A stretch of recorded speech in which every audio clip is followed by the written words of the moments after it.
você tem algum caso curioso que você tenha para trazer? Algum caso? Tem vários. Tem vários? Difícil, Então, difícil é selecionar. Mas eu gostaria de falar sobre dois casos. Um é porque tem uma perspectiva um pouco diferente. Eu, quando atuei em Campos, havia um inquérito importante de improbidade administrativa que envolvia demarcação das lagoas. Campos, por ser uma baixada, existem lá muitas lagoas, inclusive a maior lagoa de água doce do Brasil, está lá naquela área. E aí o que eu percebi era que, na verdade, aquela questão, porque a Constituição do Estado do Rio de Janeiro exigia a demarcação das lagoas, isso era um problema sério, porque as lagoas iam sendo invadidas por fazendeiro, por poceiro, e era uma questão ambiental muito grave.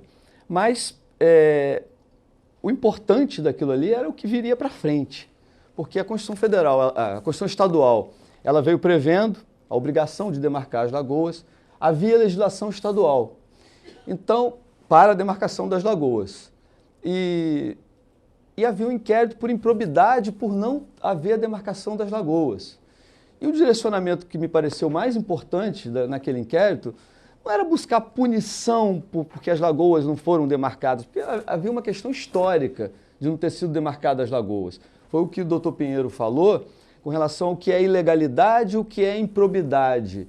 Difícil dizer que a demarcação das lagoas não acontecia por uma intenção de desonestidade dos administradores que passaram por ali. A ilegalidade não é por si só bastante. Exatamente. Né? Então, o que nós propusemos, né, uma ação, e acabou, no final, havendo um TAC com o Estado do Rio de Janeiro,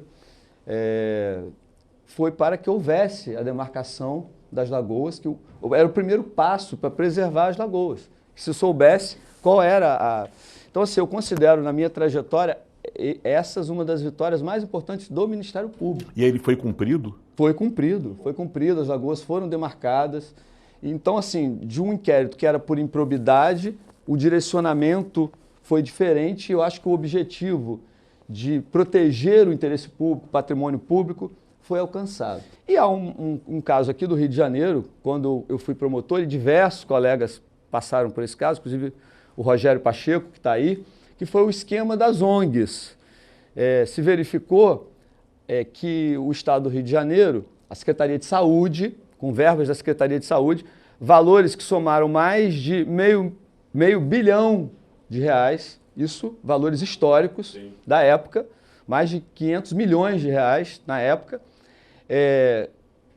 A Secretaria de Saúde contratava inicialmente a FESP, que é um órgão do Estado, e para isso não precisava de licitação, então podia fazer um contrato sem licitação.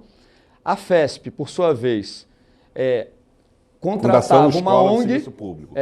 Isso. Contratava uma ONG, uma organização não governamental, também sem licitação, e essa ONG contratava inúmeras outras ONGs, que eram, na maioria, igrejas evangélicas, muito pequenas, ONGs que depois se descobriu que nem existiam, de fato. Então, na verdade, não era terceirização, era uma quarteirização do serviço. Inicialmente, o que se verificou é que essas contratações, subcontratações, terceirizações, eram para contratação de pessoal. Então, salvo engano, o sindicato... Sem concurso. Sem concurso. O sindicato dos enfermeiros se insurgiu contra isso e a investigação iniciou por isso, contratação ilegal de pessoal. E no decorrer da investigação, se verificou que, na verdade, aquilo era uma grande fraude, porque nem aquelas pessoas que não poderiam ser contratadas porque não tinham concurso público, efetivamente eram contratadas.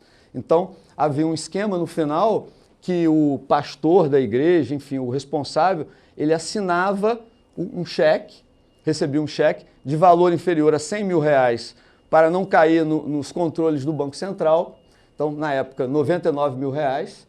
Ele assinava como se tivesse recebido, recebia 500 reais, 400 reais, e esse outro valor ia para o esquema de fraude. Isso com verbas da saúde. Com verbas da saúde. Então, mas isso foi descoberto, foi um trabalho, como eu falei, de muitos colegas, um trabalho muito bem feito, ajudado por denúncias anônimas, recebemos no balcão da cidadania, né, cheques anônimos, entregaram lá, E no final se verificou que aqueles que estavam na ponta tinham pouca participação, foram mais que usados por aqueles que controlavam o esquema, né?